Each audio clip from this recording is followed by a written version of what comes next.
Hi everyone, we are today in Amsterdam offices. I am with Hester to talk about women leadership in tech companies and in the product marketing position. Hi Hester, how are you? I am very well. Thank you for having me. I'm so excited to talk with you today because we are talking about a very important subject, which is women leadership in tech companies, how to position ourselves as a woman when we are product marketers. So to start, can you present yourself? Tell us what has brought you today to Decathlon. Yeah, perfect. So I'm Hester. I'm from Amsterdam. I have two beautiful daughters. And I'm leading global product marketing for e-commerce and platform. And I work on topics like checkout, payments, pricing, fulfillment, all of that. And I've had a career actually always in tech. I did start off in legal as a lawyer, but always in tech in different commercial roles, sales, and a lot of marketing and product marketing. And I think what really drew me to Decathlon is going through the interview process. It was the people. So I really liked the ambition that Decathlon set out for itself. Our growth ambition, while also caring for our people, our planet. It's something really aligned to my values. But then meeting the people at Decathlon was really what got me super excited. Why is the topic about women leadership in tech so important to you? Yeah. So if I start broad, it has always been important for me. So I think there's females in tech, but I care more about I think general diversity, so any ethnic or social background or any orientation. I think if you look at the world and how we're shaping the world, tech plays a super important part in our world and our future. And it's not only like I worked in fintech or work in e-commerce now, but tech is also in our health, in education, in our safety. It's in all topics where I think we want to have a nice future. So I think it's important in a broad level, and then on a micro level. I'm also the mother of two daughters, right? So it even made me care more about having an inclusive and fair world for all of us. It seems like today in companies, the subject about the diversity is more and more a subject to tackle, a real challenge. Can you tell us more about what is diversity and why is a topic that is more and more important in companies and moreover in tech companies? Yeah. So I think diversity I probably means something else to different people, right? But I think this is also the issue, because what you often see is that diversity, you might think it's only male or female, whereas I think it's much broader, right? So research shows that if you actually have a very broad group, you have diversity in your board or diversity in your test panels, whatever you build actually gets better. For me, diversity is ethnic background, social background, very, very important, which I think in tech sometimes, we're in a bubble. But social background, sexual orientation, gender, and there's so much more. But basically, as a company, we're designing for our consumers or for our audience. And we want them to be represented as well. So if we, as a company, if you set the rules for what success looks like, you need to create those rules with a diverse group representing your entire audience. So I think it's something natural that it's happening. I think some companies might have faced the challenge earlier and others are facing it later. And I think Decathlon is on a really great journey and takes the topic very serious. I have a question, because it's, I think, difficult to address topics like the diversity topic at strategic levels, and really to have this topic finally like a company North Star to go through that. Do you have best practices or ideas on how we can tackle this topic of diversity at a strategic level in a company? Yeah. So I think there's multiple levels, right? And I think you need to work on this topic on all levels. So I think I personally am really fan of having quotas, so of actually making sure that at the top you have a diverse representation, which we're currently doing in Decathlon, which is amazing to see. So I think at that level, it's super important to just be very strict on it. You just have a number or a percentage, and you need to do the same for senior leadership. I think when I look at my career, even when I was in more junior or media roles, I also always worked on this topic because what a couple of great companies that I worked before had was affinity groups. So actually bringing it down to the people and making sure that we were aware of what was happening, what was the company trying to achieve in these topics, but also trainings. Because I think often, so now we're very aware of unconscious bias, but I remember a couple of years back at my past company, we had trainings on it. And those trainings even amazed me about how unconscious my bias still was and probably is to this day. So I think at every level of the organization, it's a topic you need to take serious. Yeah. You need to invest in it. You need to be open about it. And you need to educate because a lot of this happens unconsciously. People are not out to not be diverse. So, yeah. Okay, so it's really having everyone being conscious about the topic, the challenges, so we can be aware on how we can change and adapt ourselves to this topic, right? Yeah, and then very important, actually do what you're saying, right? Yes. So if you have the quota or if you set yourself targets, make sure that you actually report on those targets, investigate why or why not you're reaching those targets, so that you make it also a very open conversation for all parties involved. Because if you need to do it on an individual level, so you're a part of an affinity group and you need to fight for your own rights, it's a super, you shouldn't need to ask that from somebody, as people should just be able to do their work happily and in freedom and feeling safe. So you also need at more senior levels and at structures and in process, you also really need to have it embedded. Okay. So now that we have settled the context, we know what is diversity, how we can tackle it, and what are the main challenges on this topic. I would like to deep dive more about how, as a female, we can position ourselves as leaders in tech companies and as product marketers, because it's what we are at the end. And the first question that I have for you on that is, today, the product marketing function is the most gender balanced function in tech. Can you explain that? Yeah, it's interesting, right? Yeah. Yeah, so I also wondered because still to this day, I'm often one of the only females in a group. If I look at my stakeholders and people that I work with, and I've done product marketing now for a long time. So I think there's a couple of things. If you look at the history of people in product marketing. So I think one thing is that if you look at the product organization, a lot of roles will actually start. So engineering, for example, it actually starts with education. And I think the one difference with product marketing is that we all have a very generalist background. So most of us have done either a business school or marketing or legal or something completely different, but it's a very generalist role, one of the more generalist roles in probably a tech or product environment. So I think that makes a huge difference. I do think, so product marketing, if you do B2C product marketing or B2B, it makes a huge difference, but especially in B2C, when you lean more towards brand marketing and to actually it's the only time that the word marketing in a role actually makes sense is on that side of the world, which naturally marketing,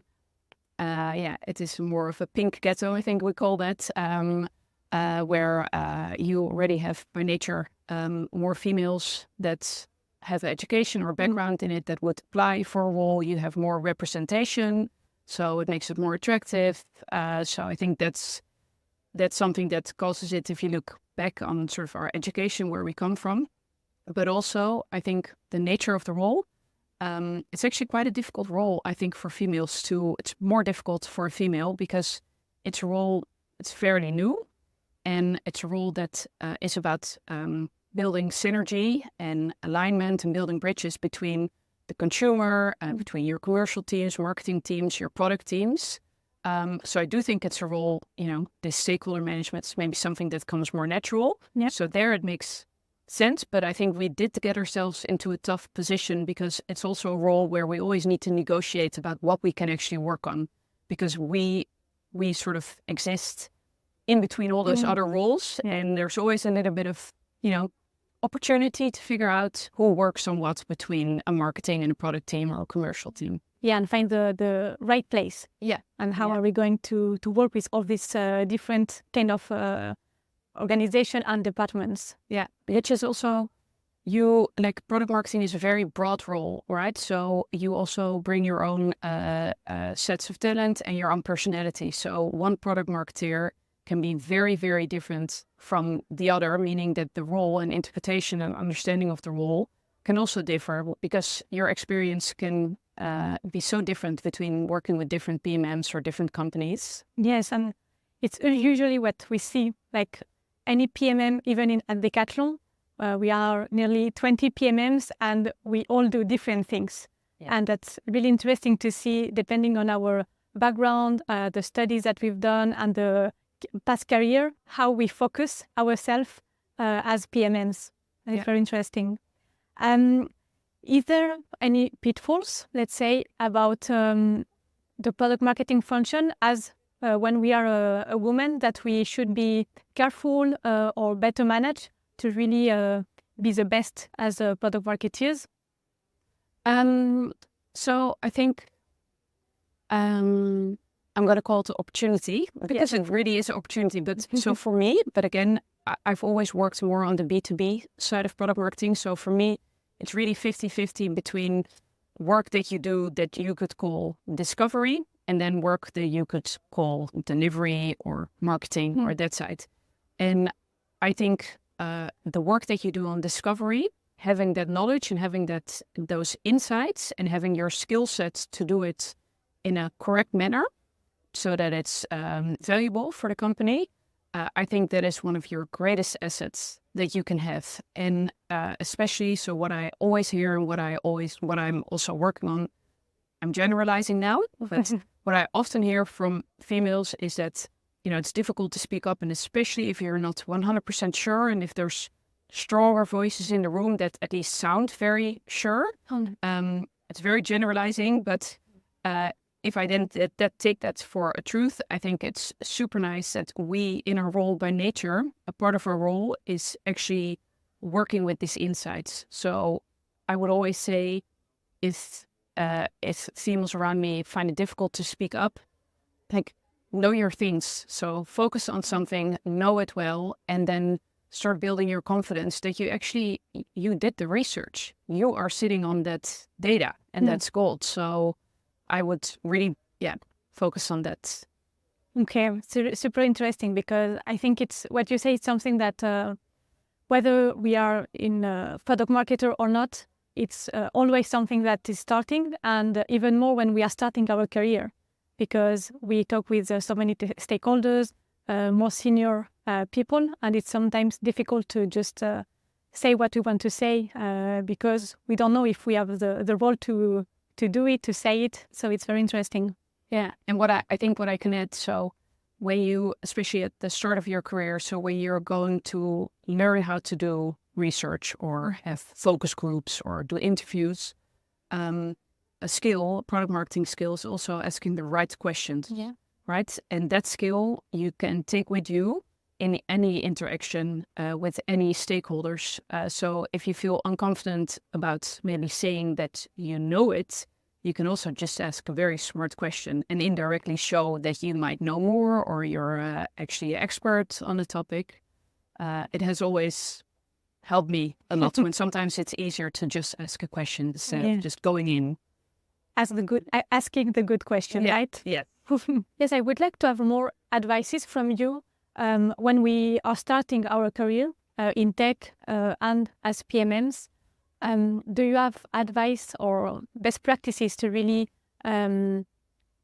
be good in our role and also take the right place and be able to really show what are our strengths? Yeah. So I think my first advice for everybody, and I had to learn. So my advice would also be have a lot of fun, right? Because I sometimes get back like, wow, you're super passionate when you talk about product marketing. And it's because I really love it. I love this sort of in-between role, this relationship building, cross matrix, distilling all the information. And if I look back at my career, I think I wanted to do it right.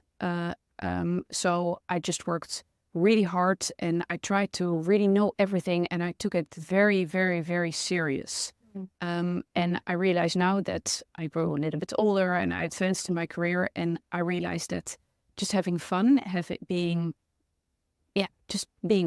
fun shows off also in your meetings and it makes it more relaxed.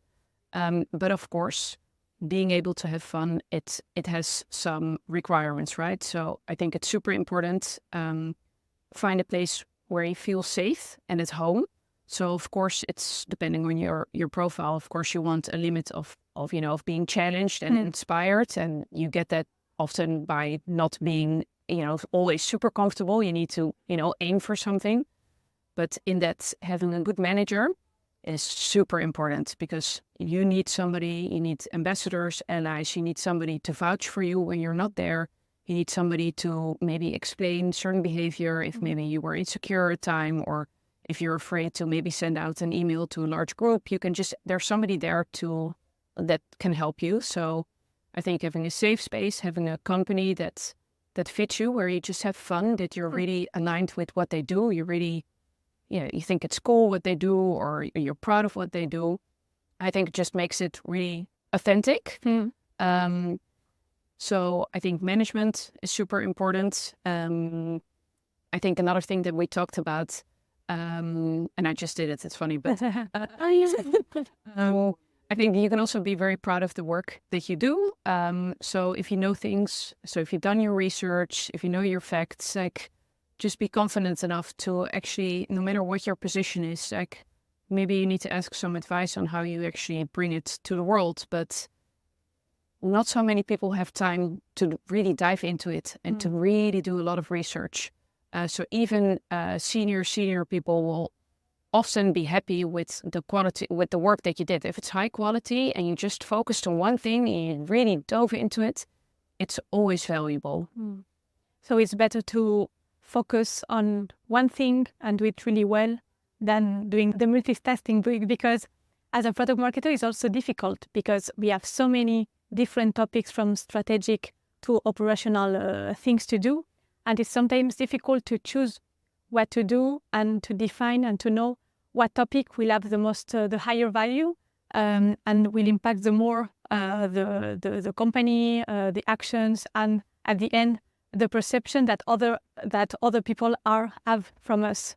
Yeah, and I think the difficulty is you need to find a balance between delivering work that is valuable, but also protecting what product marketing is. So I think what often happens, because we have marketing in our title, and indeed because we're often one of or the only female with our stakeholders, I think throughout my entire career, being asked to send out a newsletter is probably what happened most, or plan a social campaign. And I think you really need to balance that. Sometimes, especially if there's not a big marketing department, or if it's something really just something small that you could do, I think you really need to balance, like, what is it that you can do simply just because you can do something, and what is it that you do from within your role, product marketing role. So I think I would always say, like, try to really focus on one topic. It also makes it easier to maybe say no to all these different requests that you get, but it's super difficult. I'm still, learning as well. And another thing I realized actually today, so for new joiners, I realized because I've been in the company now 6 months, and I did a lot of research trying to, upskill my knowledge on what we do internally, where we want to go, how all our products work. And I realized that actually all of that, I could have framed it as research as well, because now I did it as onboarding. Okay. But looking back, I think your skill set as product marketing, I think you can apply it to so many different things. So you can also look at your onboarding, like, all right, so you do your discovery, then you start actually, producing. So I think that's something the whole time, whether it's your own personal brand story, look at your product marketing skill set and apply it, because it's actually a super thorough and good skill set. And you were talking before about saying no. Do you have advices on how to say no to somebody who asks you to do an additional task, or about just you don't have time to do it? Do you say no, or do you try to find other ways to just say that you can do it, and maybe you will do it later, or you will never do it? What are your advice on that, if you have some? Yes. Okay. So it's personal preference, because maybe there are other people that are very, very comfortable to say no, and it can work for people, right? For me, it doesn't work because it will still be in the back of my mind. I will feel guilty. Of course, if there's ridiculous things, then I can say no. But often it's like, I kind of understand that we need to communicate something, but I'm not communications. But what I would say, yes, and we can incorporate as part of our go-to-market strategy. So let's not send out a one-time newsletter with an update, but let's actually figure out, how do we want to go to market? What is our audience? What is our messaging? What is our value prop? And then one of those deliverables can be a newsletter. So that I think by educating and by leading with good, high quality work, I think you can start showing that there's other things that you bring to the table. Because I find often, and it differs per company, but so far I've had like 8-10 years in product marketing, and it always was difficult because people have different understandings of what you can do. And it's very tied to what we discussed, your personal preference, your background, your experience.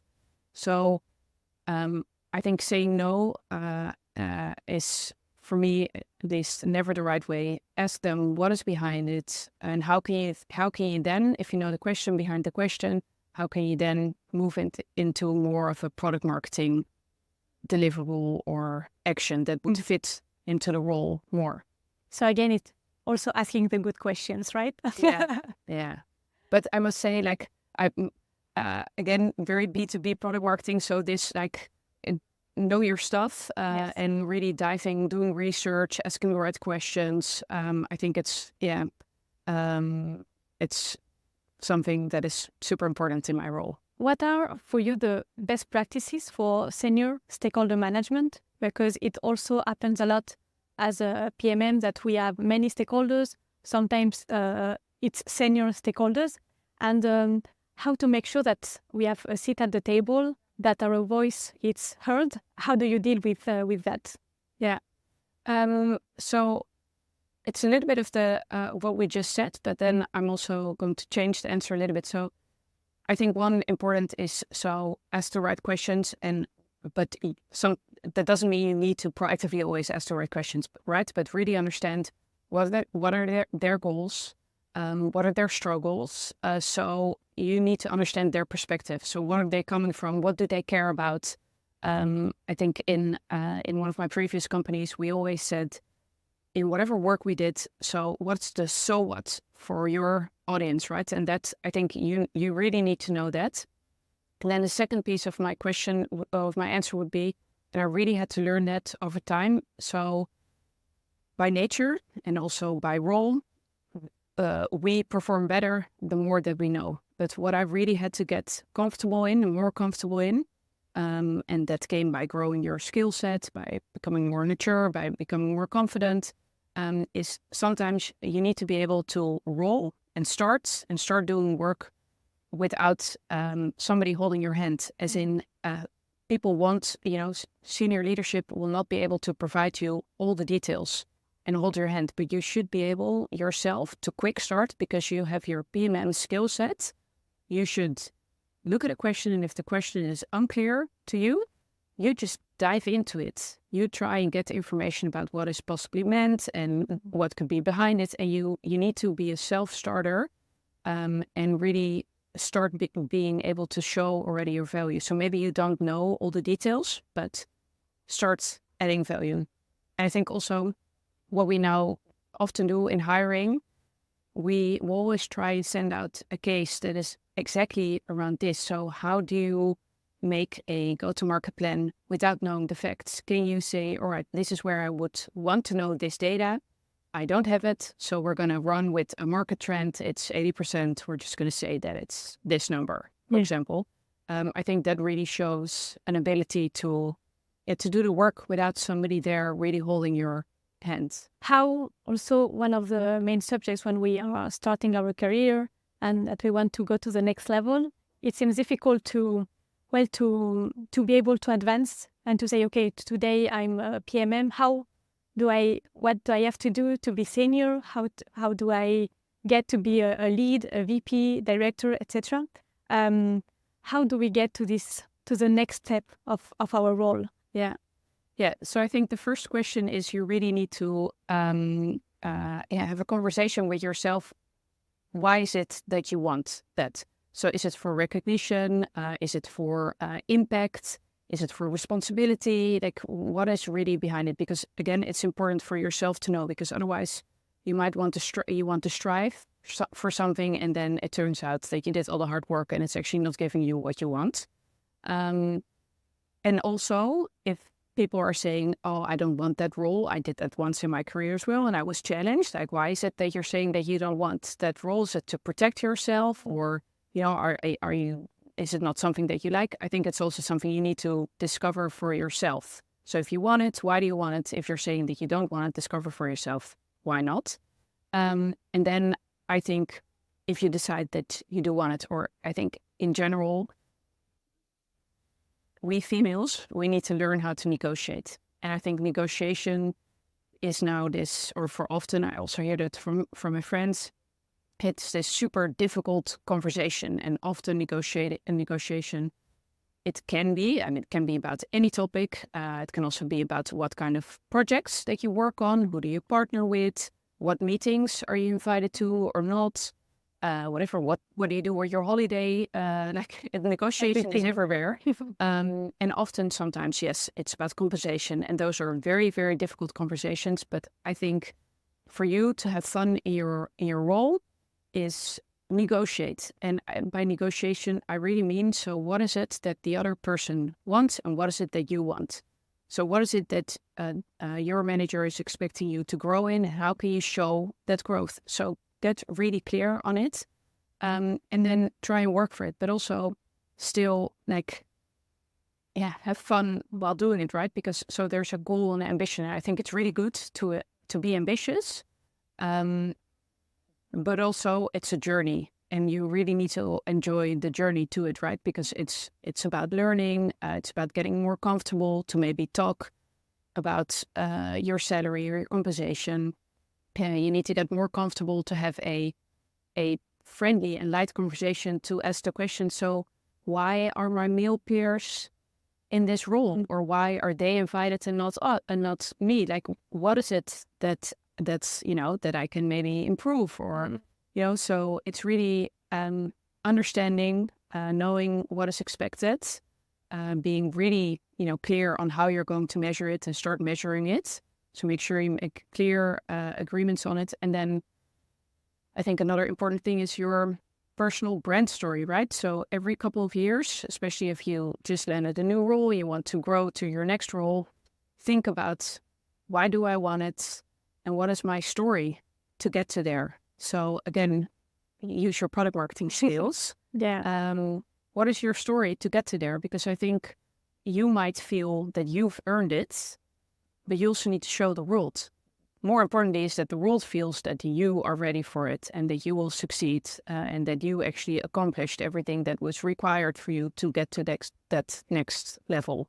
Talk about the next level, talk about your compensation. Just have learn and educate yourself to have, just light, open, almost fun conversations about it. And it sounds super easy. I was not like this before. Like I probably was more on the pushy side because I really wanted to do it right. I really wanted to show that I was prepared. I wrote down everything. Like I did this and I did that and that, and I realized that the moment that you actually, you need to do good work. So once if you know you do good work, I think it's also a moment where you can lean back a little bit more and have a little bit more air in the conversation about these topics, and get used to it, to talk and to negotiate and to have this conversation with your manager, to ask for feedback, to dive into the feedback. Why are people saying this? Do you recognize it? Ask your peers, ask your friends, ask your family. And do you have some advices, or did you run, I don't know, some trainees for the negotiation? How do you practice? Like every day, but how do you do it during? So I did enterprise sales. That is like work in sales, and you'll do negotiations. That's true.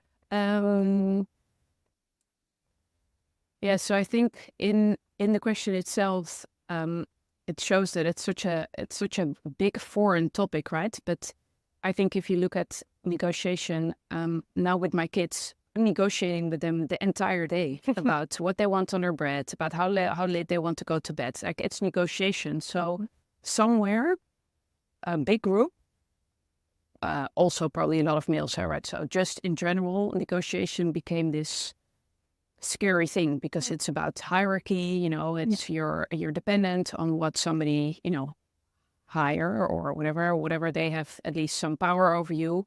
They need to decide for you, and it became this very scary topic. But I think it's actually very human. So, I did read a book once, which was Ask for More. I don't know what the writer was, but this was also about asking the right questions. So I do think, like in any negotiation, understand what they're coming from. Understand, what is it that they want, or what is it that they want to see, and then you then have your part to play. But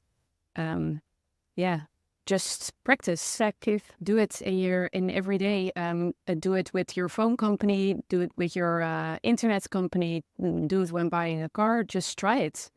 And if you do it with a less, and somebody says no, then you can just say, you know what? I just tried. Fine.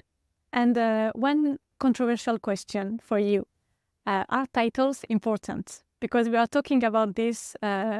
About being more and more important in the company, from senior to leader, etc. But is it very important to say that I am senior, I am a lead, I am a VP?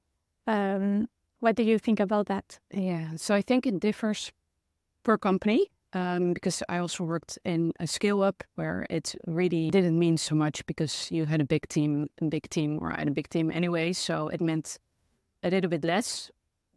But unfortunately, I think in larger companies, and especially in the role of product marketing, that is a little bit, you need to negotiate about where you actually sit and the work that you can actually work on. I know I was often being told, always by males in very high positions, I don't care about titles. I don't care about titles to a certain extent.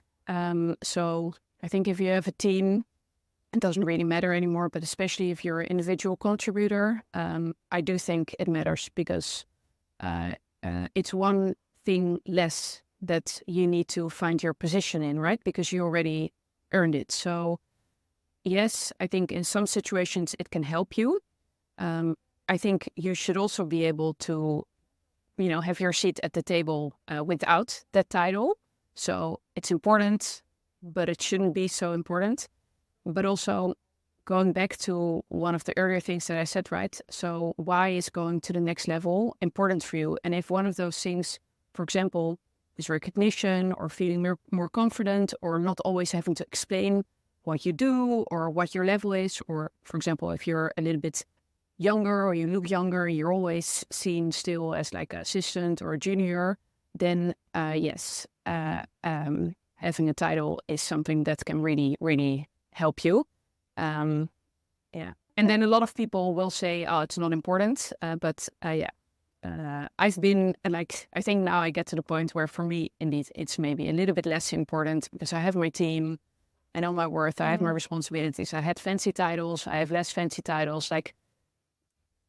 But throughout my entire career, when people said it's not important, I was like, but see, it kind of is a little bit still in this role, and especially as a female. So, okay, thank you for these insights, Hester. And I think on that, yes, one tip, what I think is super important is that when you join a company, or also just in general, if you don't know, understand your job ladders, right? Mm-hmm. So understand by looking maybe at roles that are posted within your company, understand what is behind this new level. So what is it actually that you're aiming for, and what is behind it? Because sometimes a new title, it doesn't mean anything. Maybe you're going from meteor to senior, but it doesn't change anything. But then suddenly when you go from lead to head of or to director, suddenly your compensation package changes, right? Or suddenly you can manage a team where before you couldn't manage because you're now on a leadership track and not an individual track. So understand what's behind it, right? Because that will also determine if you should care or not. Because sometimes maybe it's just an ego thing, and then, maybe you can let it go a little bit more. But if it's actually your compensation or your career or if you can manage a team, then it is important. Of course. Yeah. So it's knowing what is behind the titles. And I would then maybe say, so title is something that is given to a level. I think the level is actually more important. The title is that often comes with it. Sometimes in other companies and maybe in scale-ups, it was a little bit more like, oh, pick a title, all fine. But I think knowing the level behind it. So what are your responsibilities, your task, what is being expected from you? How are you being measured? What does success look like? But also, what do you get in return at that level? So what is it that you get? I think that is something, it's important to know what you're aiming for.